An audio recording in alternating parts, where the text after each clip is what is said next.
दोस्तों, योगी आदित्यनाथ और अमित शाह के बीच की अनबन, दोनों के बीच के खट्टे रिश्ते, इसको लेकर मीडिया में बहुत सी बातें बोली जाती हैं। मुझे आपको बताने की ज़रूरत नहीं है, सब जानते हैं 2024 के लोकसभा चुनाव के नतीजों ने उत्तर प्रदेश में बीजेपी का जो हाल किया है, मतलब गोदी मीडिया में तक ये हेडलाइन चलनी शुरू हो गई थी। योगी की कुर्सी अब गई तब गई, अब इस्तीफा होगा तब इस्तीफा होगा। उनकी कुर्सी बच गई तब, क्योंकि संघ उनके साथ था। लेकिन अब ऐसा लगता है कि कोई है, योगी आदित्यनाथ की टीम में कोई है जो उनके पीछे पड़ा है हर लिहाज से उनकी मट्टी पलीत करने के लिए। क्योंकि योगी आदित्यनाथ के टीम के लोग जो उनसे कहलवा रहे हैं, उससे उनकी ऐसी फजीहत हो रही है कि अमित शाह बहुत खुश हो रहे होंगे। दोस्तों, अमित शाह और योगी के बीच एक राजनीतिक गलियारों में चर्चा रहती है कि एक कंपटीशन है कि मोदी के बाद कौन वाली जगह कौन भरे, योगी भरे कि अमित शाह भरे।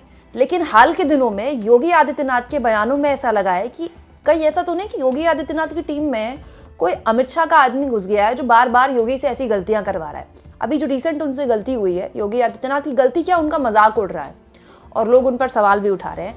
योगी आदित्यनाथ एक कार्यक्रम में थे, श्वेता सिंह उस कार्यक्रम को कर रही थी, राहुल कंवल उस कार्यक्रम में थे, और आज तक का वो कार्यक्रम था जिसमें योगी आदित्यनाथ ने बड़े एक अजीब सा दावा कर दिया। दोस्तों, योगी आदित्यनाथ ने एक दावा किया कि प्रयागराज में 4 लाख छात्र जो प्रतियोगी परीक्षाओं की तैयारी करते हैं, उन्होंने अपनी बाइक का खर्चा कुंभ में जो महाकुंभ हुआ उससे निकाल लिया है।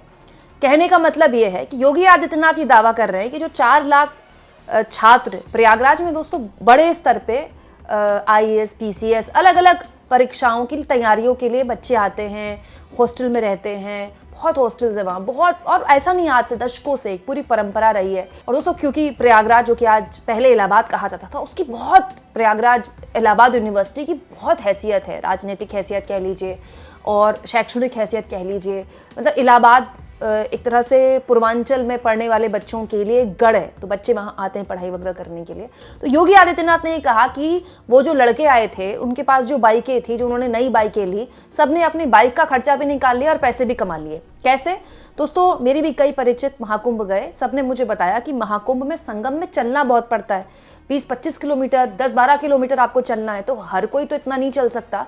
तो कई बाइक्स वहाँ पर चल रही थी और उन लोगों ने मुझे बताया कि बाइक में आपको पीछे बैठाकर वो जो 10-12 किलोमीटर का जो पूरा दायरा है संगम जाने का, वो बाइक वाले कवर करवा रहे थे। लेकिन वो आपसे उस 10-12 किलोमीटर के 1000 रुपये ले रहे थे।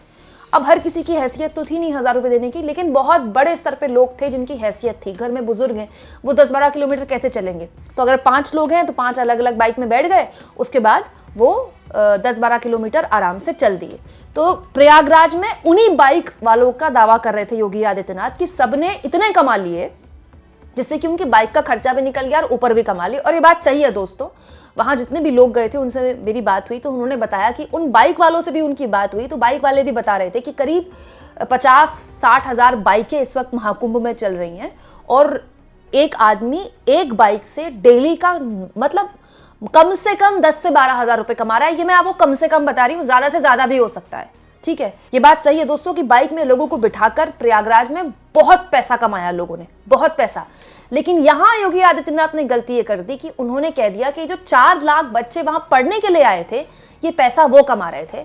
और इसका फैक्ट चेक कर दिया वहां मौजूद प्रयागराज में महाकुंभ कवर करने वाले पत्रकारों ने, और वो लोग जो प्रयागराज में उत्तर प्रदेश में राजनीति कवर करते हैं, उन्होंने योगी आदित्यनाथ के इस दावे की हवा निकाल दी। जैसे दोस्तों पुनीत कुमार सिंह हैं, ये बोलता हिंदुस्तान के जर्नलिस्ट हैं, इनका क्या कहना है, फैक्ट चेक, प्रयागराज में बमुश्किल 5% तैयारी करने वाले छात्र ऐसे होंगे जिनके पास बाइक है। मैं पैदा प्रयागराज में हुआ हूं और अभी भी यहीं रहता हूं, दावे के साथ कह सकता हूं कि ये सभी बातें निराधार और असत्य हैं। इसके अलावा दोस्तों अनिल पत्रकार हैं, अनिल यादव, आप भी बाकी से सोशल मीडिया में इनकी बातें सुनते होंगे, यूपी के ही पत्रकार हैं, खांटी यूपी के पत्रकार हैं। इनका कहना है इलाहाबाद में जितने छात्र प्रतियोगी परीक्षाओं की तैयारी करते हैं उनमें से 10% के पास भी अपनी खुद की बाइक नहीं होगी। दाल भात और सिर्फ आलू का चोखा खाकर उनका दिन, महीना, साल बीत रहा है। अम्मा बाबू खेत में खून जलाकर राशन भेजते हैं। भाई दिल्ली, कलकत्ता, बंबई की फैक्ट्री में लोहा पीट कर फीस का इंतजाम करता है।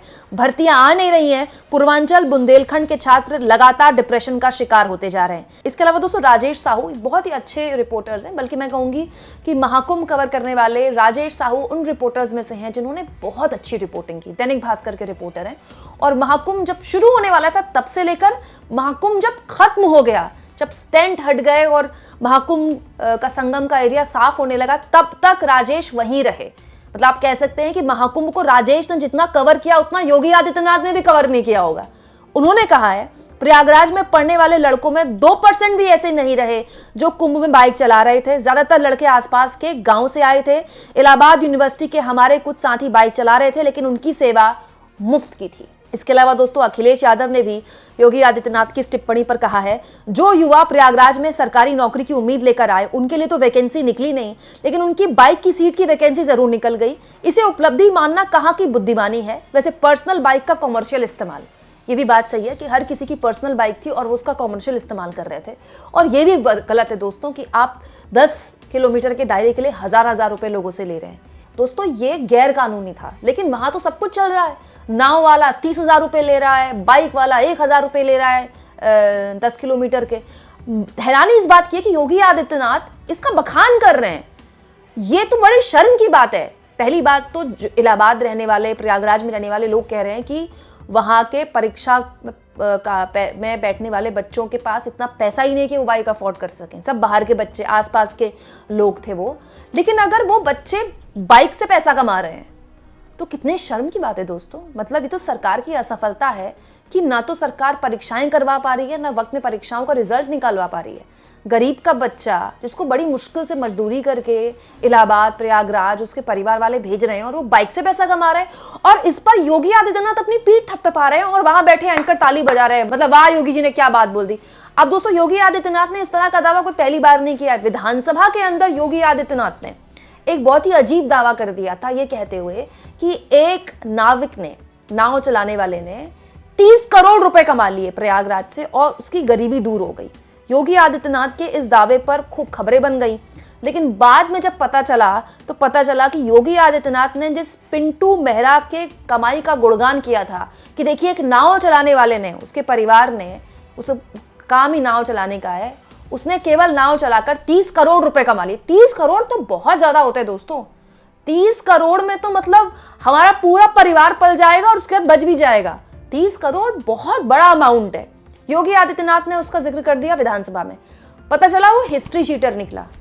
प्रदेश के मुखिया योगी आदित्यनाथ एक हिस्ट्री शीटर को प्रमोट कर रहे हैं। दोस्तों ये जो हिस्ट्री शीटर है नाविक पिंटू मेहरा, ये एक ऐसा व्यक्ति है जिस पर हत्या, बमबाजी, फिरौती, धमकी जैसे गंभीर मामले हैं और ये पूरे महाकुंभ में बकायदा वीआईपी सेवा दे रहा था।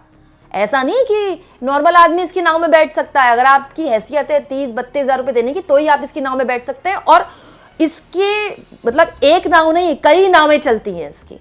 इसने उन कई नावों से पैसा कमाया और इस पर क्या बमबाजी करने के, फिरौती मांगने के, धमकी और हत्या जैसे बेहद गंभीर आरोप है। हिस्ट्री शीटर, एक हिस्ट्री शीटर को प्रमोट किया योगी आदित्यनाथ ने, विधानसभा के अंदर किया है और उसका फैक्ट चेक हुआ है। दोस्तों बात तो ऐसी है कि ऐसी बातें प्रदेश के मुखिया को कहाँ पता होती है। उनकी एक टीम होती है, उनको टीम लिख के देती है, देखिए सर आपको विधानसभा में आज ये बोलना है, इससे हेडलाइन बन जाएगी, इससे इवेंट बन जाएगा। हमारे मोदी जी ने सारे नेताओं के दिमाग में डाल दिया कि इवेंट न बना तो खबर नहीं बनी, खबर न बने तो हेडलाइन न बनी, हेडलाइन नहीं बनी तो आप नेता कैसे। तो योगी आदित्यनाथ ने हेडलाइन बनाने के लिए पहला दावा कर दिया, भाई 30 करोड़ कमाए नाविक ने। पता चला वो तो हिस्ट्री शीटर निकला। एक अपराधी को प्रमोट किया योगी आदित्यनाथ ने।